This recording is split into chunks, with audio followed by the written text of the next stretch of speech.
I'm Acacia Alexander, I'm 18 and I've just started my fleet rolling stock maintenance apprenticeship.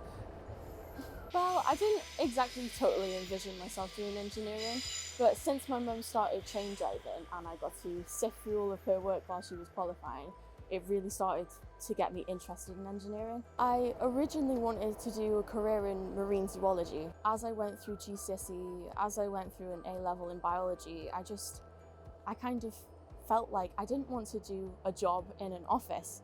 That's not me, that's not what I want to do. And when I stumbled upon this apprenticeship, it's like, I'm not gonna be in an office. I'm gonna be on a train, I'm gonna be doing things, you know? And that's what I wanted to do. I shadow other people who are qualified. So what I mean by that is I follow them around, I help change filters, I help drain out oils, I literally do as much as I can. I did think that I would literally just be carrying things to someone who was more qualified to do the job than I am.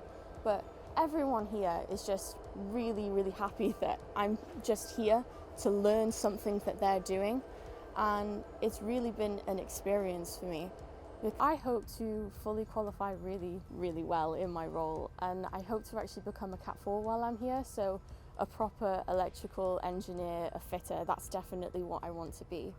I just think it's super exciting being part of something that's really going to change our world. And the new tram shed, the metro, that's going to, and in Taftswell, it's going to be really great there. And I am super excited because during my apprenticeship, I go to 4 years into Taftswell, into the new depot, and I'm going to be fixing the new trams and all sorts of things like that. You've got to be full of passion if you want an engineering career like this, you know?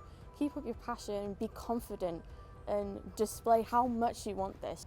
This is my dream. This is literally my dream. I'm 18 and I'm on a great career path. You should totally do something like this, you know? Apprenticeships are the best way to go.